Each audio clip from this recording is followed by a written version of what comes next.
Jon rides into this event on a white horse. The white horse has an eye patch. I'm actually rather proud of Jon Jones. This was awesome. So Jon is taking this shot at Aspinall. It would seem as though he wants to fight Aspinall. The reason that is so poetically beautiful is Jon is working towards getting a fight with Aspinall, the very guy who they've been trying to get him to fight all along. I thought the direction that we were going was Jon Jones versus Alex Pereira. And then I saw Jon Jones ride a white horse into an event with an eye patch. It would be an interesting question to ask Tom. Hey Tom, would you rather fight Ciryl Gane in a rematch, or would you rather fight Jon Jones? The tension between Tom Aspinall and Jon Jones has officially reached its breaking point.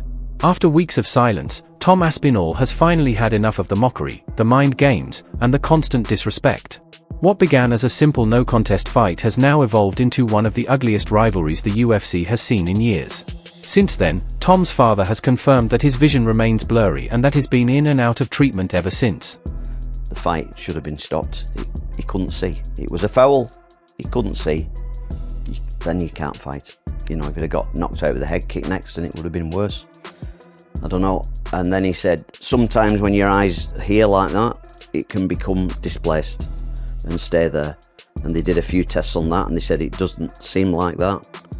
And his vision on the eye that's the best eye, his eye wasn't following properly, so the muscles weren't working strong enough to go this way. This one just wasn't working that good at all. So we've got to have additional tests further this week, and Moyes is sorting the tests out for us, and he's got to have a CT scan. A year and here's Tom Aspinall that has fought them all, that was begging to fight them all, that wanted to fight Jon Jones, that would have fought Francis Ngannou, that would have fought all of them.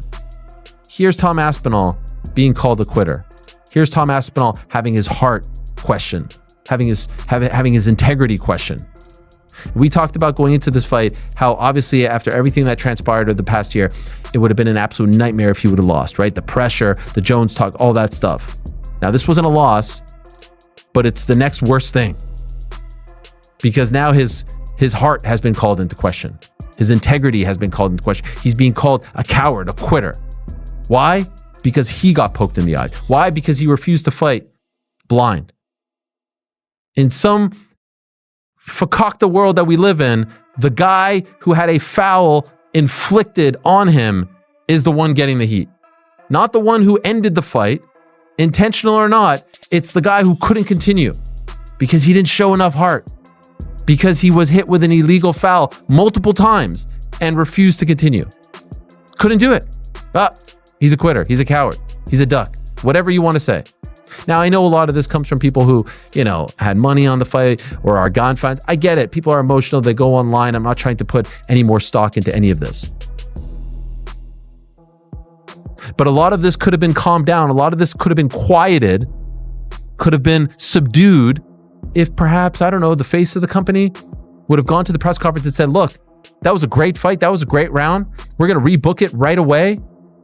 But at the end of the day, you can't poke your opponent in the eye multiple times. At the end of the day, you can't do this. You can't do that. You want to block someone at range, close your fists. At the end of the day, Tom Aspinall is a fucking gangster who did everything that we've asked of him. He will live to fight another day, and The recovery process has been long, slow, and painful, both physically and mentally. But that didn't stop Jon Jones from turning it into a joke. During a live event for his new Dirty Boxing promotion, Jones rode into the arena on a horse wearing an eye patch, openly mocking Aspinall's injury in front of the crowd. He laughed, cracked jokes, and even told reporters afterward that he no longer cares about fighting Tom Aspinall. Of them, Ciryl was the underdog and Tom the most popular. With the few things we've seen into this fight, I feel like Ciryl was doing pretty well. Do you feel the same? And do you feel that he's earned respect so that people would care even more when you make this fight again and the odds would be more equivalent? Yes. Yes, I agree. I think that, I said earlier, because of the Jon Jones fight, I think everybody was sleeping on Ciryl Gane and sort of wrote him off. And he's right behind me. He's coming in next, so you guys can ask him how he felt. But I feel like, I'm sure in his camp, he was training like an animal for this fight. And it's unfortunate that it ended the way that it did. And yes, I think that there probably will be a lot more interest in the rematch after they saw, he had Tom bloodied up. And Tom didn't want to continue in the fight. So the rematch is very interesting. Tom didn't want to continue in the fight. I mean, could you imagine if you're Tom Aspinall listening to that? Could you imagine? I mean, we know that no one from the UFC was with him at the hospital. We saw that on his video blog. Could you imagine how this guy must be feeling on this Monday? Everyone calling him into question, his heart into question, because he got poked in the eye multiple times, one of them knuckle deep, and his promoter is saying Tom didn't want to continue. Not Tom was fouled with an illegal strike, multiple illegal strikes. Let me ask you a question. If that happened in some alternate universe to AJ, to Anthony Joshua, what do you think, Eddie? You know why I hate Tom Aspinall? Because in the post-match press conference, he was going at his heavyweight champion like he absolutely did not like him. I mean, he had Tom bloodied up, and Tom didn't want to continue in the fight. And his key word there is didn't. He didn't say Tom Aspinall couldn't continue, insinuating that he's a quitter. I don't know if it's because Andy Aspinall's saying Tom wants to go to boxing and he'd love a big payday in boxing, or that's just Andy being a manager and a dad negotiating. I'm going to be honest, I'll give Dana the benefit of the doubt. He could have easily just misspoke. And the fact that if you do watch the YouTube that Aspinall put out, Dana White's in the locker room before wishing him all luck. I'm sure he's on good terms with Tom Aspinall and his father, because Dana White, let's be honest, if he doesn't have Tom Aspinall, he doesn't have a heavyweight division. If you saw the other heavyweight fights that were on this He only wants a super fight with Alex Pereira at the White House event next year, and the MMA community isn't having it. Fans called the move low, classless, and downright disrespectful. For someone who's been protected by the UFC for years, Jon Jones has finally crossed the line by publicly humiliating a fighter who's still recovering from a serious injury. Sources close to Tom Aspinall reveal that he's absolutely furious behind the scenes. I don't believe Surreal did that on purpose. So, I also can't, or am not mad at Surreal. But I am mad. I'm looking for somebody to blame. But I don't quite know who to blame. Now, before we get to that, okay, there was a pretty interesting fight going on. The story going into this fight is Tom has the power to just go knock him out. We're not saying Tom's a better kickboxer. We get that Surreal did that for many years of his life. We get that Surreal had over 30 professional kickboxing bouts.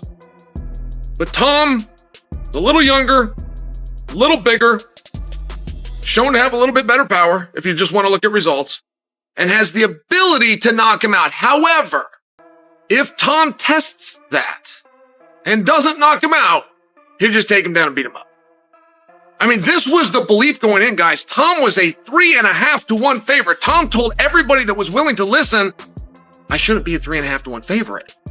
I don't really like Surreal Gone, but I recognize how dangerous Surreal Gone is as an opponent, particularly with my style. Tom Canton said, he said, look, all the problems that I give, he has the same problems.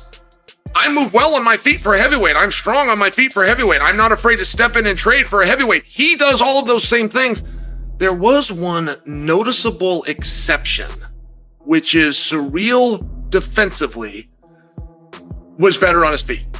Surreal does have the ability to roll from some of that experience he had. I just bring that to you because that was on display. We had 2 minutes and 33 seconds. But it was on display. I mean, these guys went out and they got to know one another. Tom went for a takedown. He never even attempted another takedown. What does that mean and why? Do we have enough evidence to come to the conclusion that Tom couldn't take him down, or at least that Tom believed he couldn't take him down? He hasn't spoken out publicly yet, but insiders say Tom Aspinall is done playing the nice guy after everything he's endured. The delays, the uncertainty, and the lack of support from the UFC following his injury have pushed him to the edge. Jon Jones' latest stunt might be the final straw. Many fans and analysts believe Tom Aspinall deserves far better treatment. He's always represented the UFC with class, humility, and professionalism. He's taken every fight offered, never complained, never ducked anyone, and now, he's being mocked by the man who refused to face him in the first place. Jon Jones, meanwhile, continues to handpick his opponents carefully. He's now talking about wanting Alex Pereira for the White House event, a fight that would definitely pull huge numbers, but it's also one that conveniently keeps him away from Tom Aspinall once again. Behind the scenes, Aspinall's camp has hinted that he's rethinking his future. His father, Andy Aspinall, has repeatedly said that Tom's had enough of how the UFC treats its fighters. After everything Dana White and the organization have done lately, this might be the beginning of the end. If Tom Aspinall walks away from the UFC after his current deal, it wouldn't be surprising. He's young, powerful, and extremely talented. A move to boxing could easily earn him 10 times what he makes now. Fighters like Francis Ngannou have already proven that it's possible. And with Dana White's ongoing disrespect, that move is starting to look more and more realistic. So while Jon Jones continues to mock Tom Aspinall for something beyond his control, the truth is, Tom might end up with the last laugh. Because whether he stays or leaves, his name commands respect, and when it's all said and done, fans will remember who fought with honor and who didn't. Eye poke. Yeah, it's like that. It's for the Hank to be a champion, and the Hank quick because the pocket the eye too, and the third too because the Hank is a training partner, and I do it when Hank like knock him out in the first round. Why is it happening that me and Tom Aspinall fight? Because he say Tom Aspinall this is the one that does the best training partner. Hank can have it. What happened? Tom Aspinall fighting with Waldo Cortez. It was a significant eye poke. It wasn't like a little scratch. Yeah. It was they went in. They were proper eye pokes, and Tom clearly was in a lot of pain. There's people saying online, well, he was saying multiple times, I can't see. If he wanted to continue, he shouldn't be saying that. The reality is, if he can't see, Tell the truth. if you can't see, you're allowed to say you can't see. People might point at me and say, well, you fought with one eye. Yeah, that was a secret because I shouldn't have been fighting. You know, Tom is the champion of the world. He doesn't want to go out there when his vision is impaired or vision is massively affected and potentially lose a fight that was shaping up to be a difficult fight. Cyril Gane was on point tonight. He was looking good. We saw the damage on Tom's face. This was not an easy fight by any stretch of the imagination. He didn't want to continue with his vision damaged or not being able to see, so I don't blame him. The crowd were upset. I get that. They were frustrated. They've flown in from other countries. They've spent a lot of money. They've bought tickets, and the fight ends like that. I don't think the frustration was on Tom. I think the crowd was just annoyed